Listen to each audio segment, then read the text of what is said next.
கிருபைனா என்னன்னு எப்பவாவது யோசிச்சிருக்கீங்களா? சில நேரம் இதை புரிஞ்சுக்கிறதுக்கு இது ஒரு பெரிய வார்த்தை மாதிரி தெரியும். பாத்தீங்கன்னா, நான் ஒரு பார்க்ல நடந்து போய்கிட்டு இருந்தேன். ஒரு சின்ன பையன் அவனோட அம்மா கூட விளையாடிக்கிட்டு இருந்தான். அவன் அவங்க அம்மாவை அடிச்சான். அதாவது அவன் கையில வச்சிருந்த ஒரு கம்பால கொஞ்சம் பலமாவே அவன் அடிச்சிட்டான். இருந்தாலும் அவங்க அம்மா அதை தாங்கிக்கிட்டாங்க. அதோட ஒவ்வொரு தடவையும் நான் உன்னை மன்னிக்கிறேன்னு சொன்னாங்க. சரி, இது என்னன்னு நீங்க நினைக்கிறீங்க? இது அந்த தாயோட சுய கட்டுப்பாட்டை காட்டுதா, அன்பை காட்டுதா, இல்ல கிருபையை காட்டுதா? இப்ப இந்த கிருபைனா என்னன்னு நாம தெரிஞ்சுக்கலாம். பைபிள் வசனத்தின்படி நாம வேலைகளை செய்யறதுக்கு தேவன் நமக்கு வல்லமையை தராரு. அப்ப எது கிருபை, எது கிருபை கிடையாது? கிருபைனா அந்த சிறுவனை பாக்குறப்ப அந்த தாய் அவனை மன்னிச்சது மட்டும் இல்லாம அதோடு அவனை மாத்தமும் செஞ்சாங்க. இதத்தான் தேவனோட கிருபை நமக்கு செய்யுது.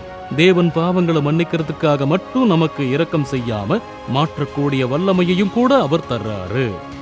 அதுதான் கிருபையாகும். கிருபைனா நாம தேவனை நேசிக்கவும் நம்மோட சுய பலத்தால மத்தவங்களை நேசிக்க முடியாத விதத்துல நேசிக்க தேவனோட வல்லமையை பெறதாகும். தேவன் நமக்கு கொடுத்த அவரோட கற்பனையை நீங்க நல்லா கவனிச்சு பாத்தீங்கன்னா, உன் தேவனாகிய கர்த்தரிடத்தில் உன் முழு இருதயத்தோடும், உன் முழு ஆத்துமாவோடும், உன் முழு மனதோடும், உன் முழு பலத்தோடும் அன்பு கூறுவாயாக. இதை நீங்க எப்படி செய்ய முடியும்? இதை செய்யறதுக்கு தேவன் உங்களுக்கு பலம் தர்றப்பதான் உங்களால செய்ய முடியும். இதுதான் கிருபையாகும். தேவன் உங்களுக்கு கட்டளை தர்ற நேரத்துல அதை செய்ய உங்களை வலுப்படுத்தவும் செய்யறாரு. அதுதான் கிருபையாகும். தேவனோட கிருபைக்காக நாம அவர்கிட்ட வர்றப்ப அவர் நம்மள வரவேற்கிறாரு.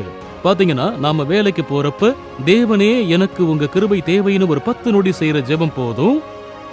தேவன் அப்ப அதுல ஈடுபடுறதுனால அது உங்க வாழ்க்கைய மாத்தும். உண்மையாவே உங்க வாழ்க்கை கிருபைக்காக நீங்க ஏங்குவீங்கன்னா தேவன் கிட்ட போங்க. என அப்போஸ்தலர் இப்படி சொல்லுது, ஆண்டவராகிய இயேசு கிறிஸ்துவுக்குள் தேவன் தகுதியில்லாத நமக்கு தந்திருக்கிற கிருபையினால் நாம் ரட்சிக்கப்பட்டோம். இன்னைக்கு அதை நீங்க விரும்புறீங்கன்னா, உங்களுக்கு அது தேவைன்னா, உங்களை நான் ஊக்குவிக்கிறேன். தேவன் கிட்ட போங்க, அவர்கிட்ட கேளுங்க. ஆண்டவரே, உங்க கிருபை எனக்கு தேவைன்னு சின்னதா ஒரு ஜெபம் பண்ணுங்க. உங்க வாழ்க்கையை மாத்தக்கூடிய வல்லமையை தரும் கிருபையை அவர் உங்களுக்கு தருவார். தேவன் ஆசீர்வதிப்பாராக.